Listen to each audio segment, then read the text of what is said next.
We've all heard the saying, a smooth sea never makes a skilled sailor.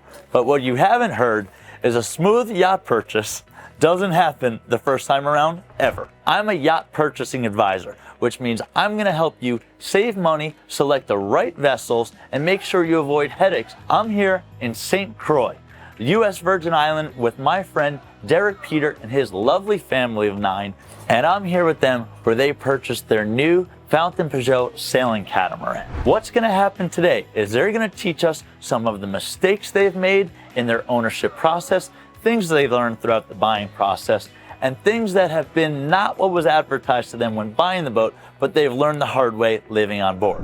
Hi, my name is Derek Peter, and welcome aboard Stella Maris. She's a 60-foot Fountaine Pajot sailing catamaran where we live aboard, my wife and I, with our 7 children, and a new feline, a local from St. Croix. This is our 3rd year going on full-time in the Caribbean, and this is a new to us boat. She's an 08, so she's just over a decade, but Chris helped us find this one and work onto this one. We live on this boat because we love to meet new people and cultures, but we hate traveling. And we're too large of a unit to show up at an Airbnb quickly, so we needed to be able to take our home with us, but didn't want to be constrained by a continent and its borders surrounding by the sea.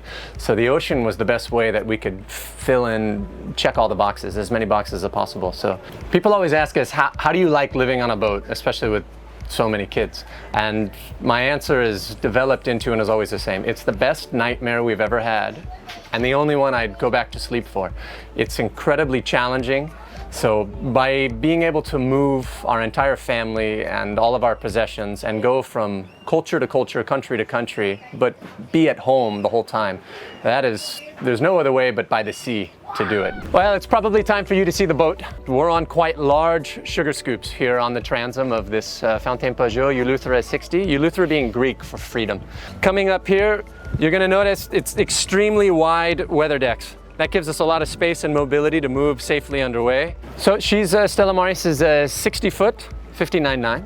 She's a 60-foot length overall and just over 28-foot beam. Her draft is about 4.5 feet and her air draft is about 78. So there's definitely no bridges we can go under. She's a sailing catamaran with auxiliary diesel engines, twin 110 horsepower turbo Volvos, and with a full 180 square meter sail complement for Maine and Genoa. On the trampolines here, you can see they're just massive, almost 12 feet long. And now moving across onto the catwalk, this is a fixed catwalk with a fixed bowsprit where we can fly the spinnaker and our other downwind sails. Secondary anchor here, typical to a boat, but maybe you don't know. It's our chain locker here. We keep for the Caribbean 200 feet of 12 millimeter chain. We've got a massive windlass there that does the up-down operations for us, and an even bigger 125-pound mantis anchor. Life aboard with family, kayaks. You need ways to get in and out of the water and do things. We've got a couple of those, paddle boards for you to enjoy. You can see the mast is in a very traditional place with a very long boom. She is mainsail driven.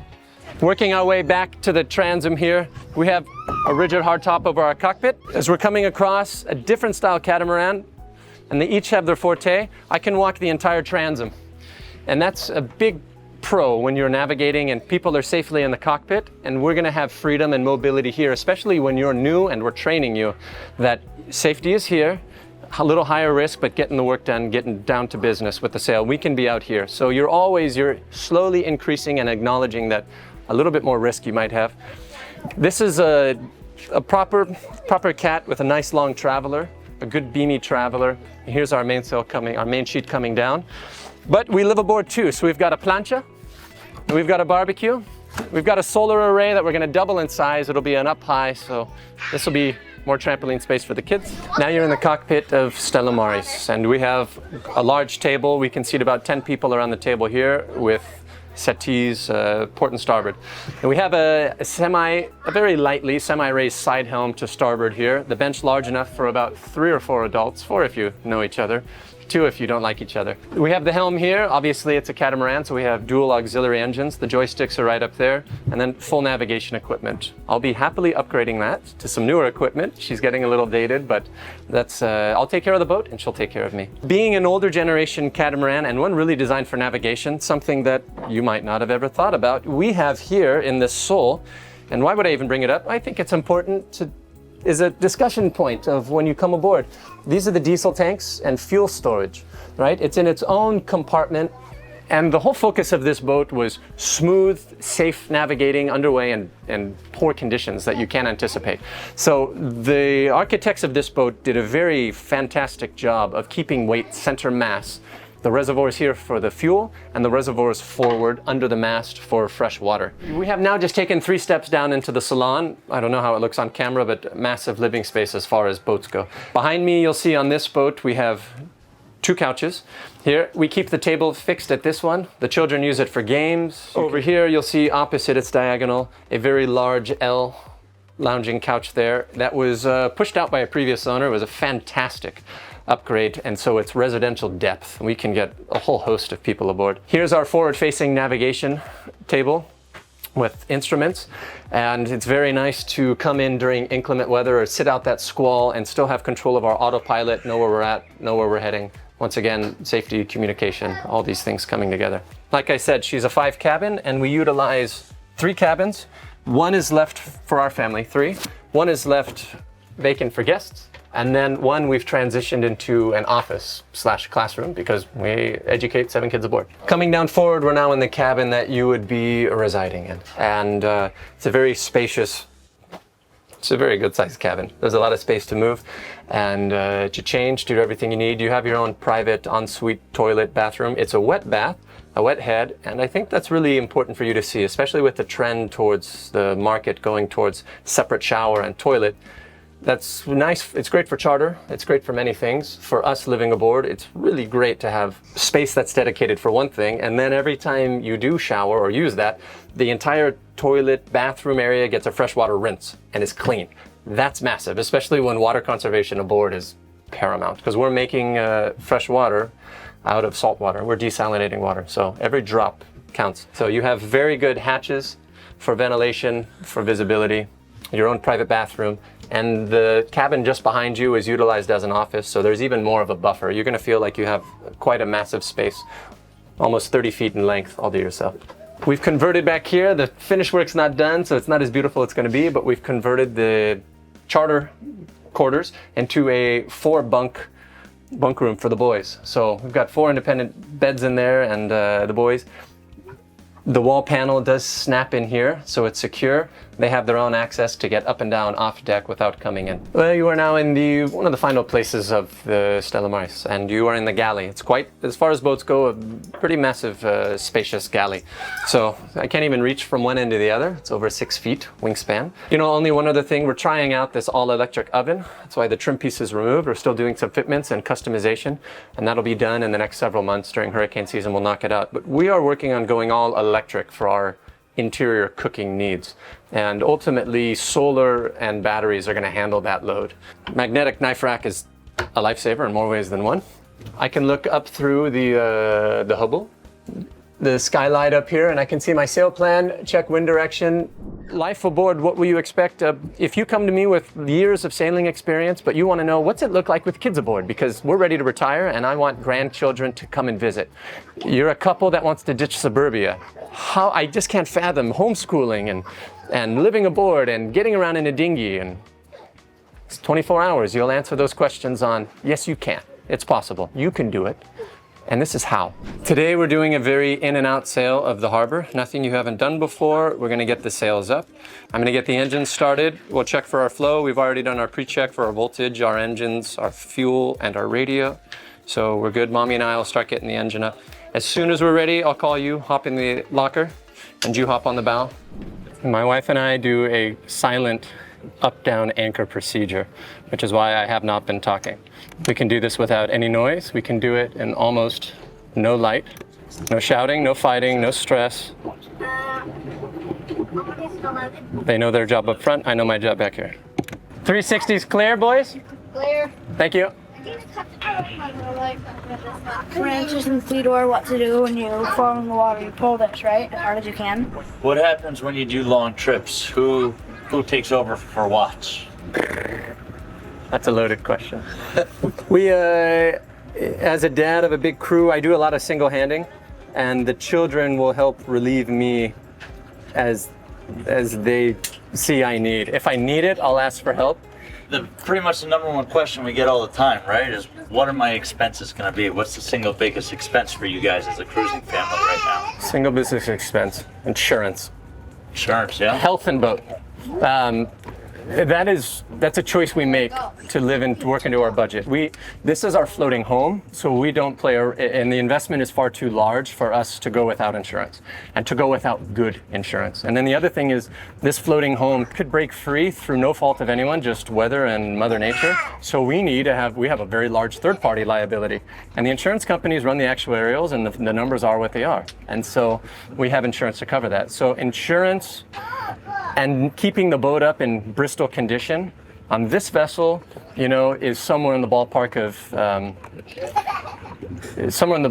in the $2,000 a month range, just for base operating expenses for the boat. We don't even like touching a fuel dock. We sail, this is a sailboat, we prefer to sail, and we'll use the dinghy for jerry cans to supplement bits of fuel. To get from Grenada to Puerto Rico, it was 3 days of passage, almost 450 nautical miles. Someone's going to get Navionics out and say, no, it's 420, whatever. And we use 7 gallons of fuel. The same distance through the Bahamas, where the wind just spins in a circle, we use 60 gallons of fuel because sailing was not possible because of so many reefs and shoals. So, but we used 1 full tank of fuel on the last boat in 3 years of ownership. She held a lot of fuel, but we sailed. Do you have any stories of getting stuck in unpredictable bad weather? Twice in our time sailing as a family, I have asked Alyssa, do you want to turn the boat around and go back to Anchorage? And one time she said no, because she's a tough woman. And she said, no, we're moving, let's go. We'll be fine. And the second time was in the evening and the weather was deteriorating very quickly. And we took a wave over the entire length of the boat, a rolling wave, obviously. I asked Alyssa, do you want to turn around? And she was so paralyzed by managing 6 little members of the crew, 1 in the womb, that she was overwhelmed. And I knew it on their face. I made the decision. We have to turn around, get back, seek safe harbor. And we were trying to get out between 2 storm systems. And on paper, it looked good. Reality is another thing. So we turned around and we went back. And thank God we did, because if anyone is uncomfortable to the point of paralyzing your ability to think and reason, it's not time to be at sea. Okay, Alyssa, I'm ready for you to, as soon as we get past that last marker there, we're gonna get the main up. You're gonna take the helm, please. Thomas, you're gonna come forward with me to get the main up, and Heidi, you're gonna take the main sheet. All right, Thomas, ready? Thomas, you take tail slack. Ready? Take slack.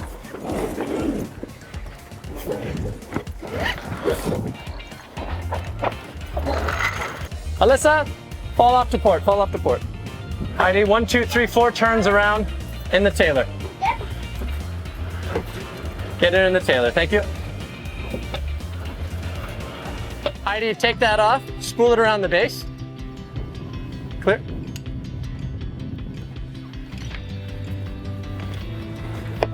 There you go, take that. Thomas, your clutch is open. Give 1, 2 turns around. You'll add a third when I say. Heidi, are you ready? Thomas, are you ready? Thomas, we're gonna go 3/4 Genoa. So as she starts getting, look at me for hand, yeah? All right. Thomas, let's ease her out. Heidi, give a little tug.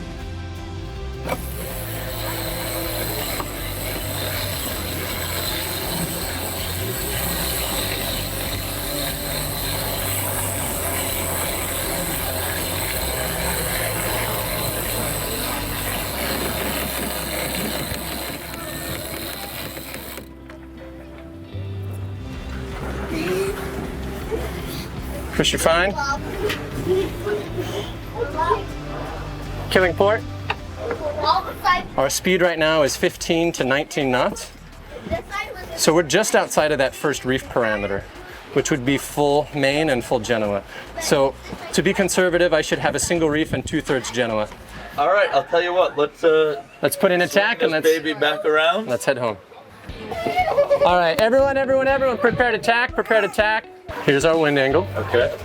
I want you to fall off. You're gonna round hard to starboard until this wind indicator's and back at the 60-degree to port, okay? Okay. So you're gonna come over hard to starboard and the wind is gonna tack around the nose and then be coming over our port side.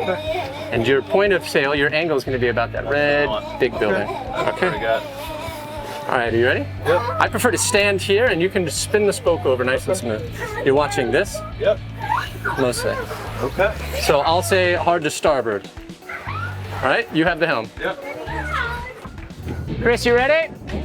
Thomas, you ready? Let her backwind a little to bring us around. Chris, hard to starboard. Bring her in, Thomas. All right, so now straighten out, bring the helm back to neutral.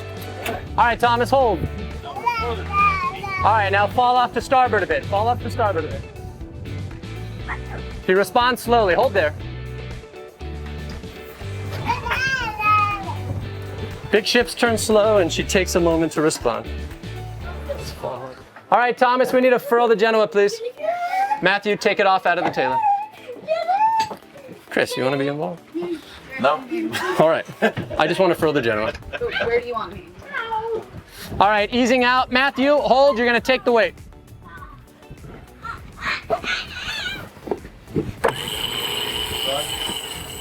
Thomas, ready? Matthew, you ready? Ease it out, please. There you go, big guy. Matthew, 2 turns off the winch, please. Watch your tension on your line. Let it go soft. Let it go soft. Let it pillow. Look at that. That's a perfect pillow, Matthew. Look at the sail. Keep that pillow, please. Thomas, come coil this line. Matthew, secure that through the tailor.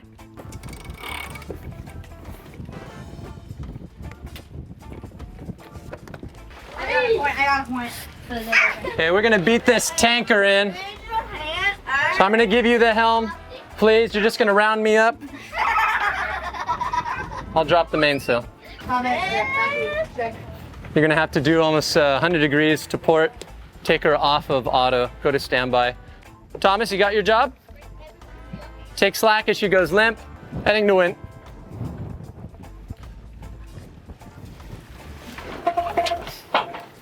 On the tailor, opening main halyard clutch. Out of the tailor, waiting for vessel to round, head to wind. 30 degrees more to port.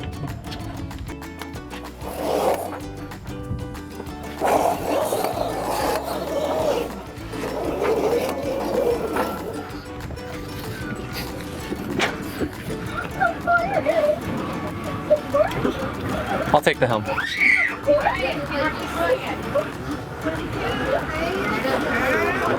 Check the latch. Matthew, give me more tension on that. Thomas, give me tension on that main sheet, please.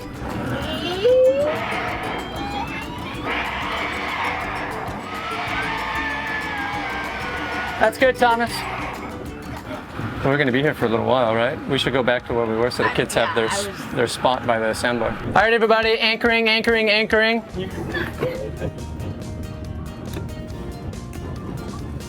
Thanks so much for watching. I hope you learned a lot, and I really look forward to you learning a lot more with us into the future. And hopefully we'll be enjoying a nice cold cocktail on board your boat pretty soon. Like, comment, and subscribe. Check the link below. Thanks so much for watching, and until next time, happy yachting, my friends.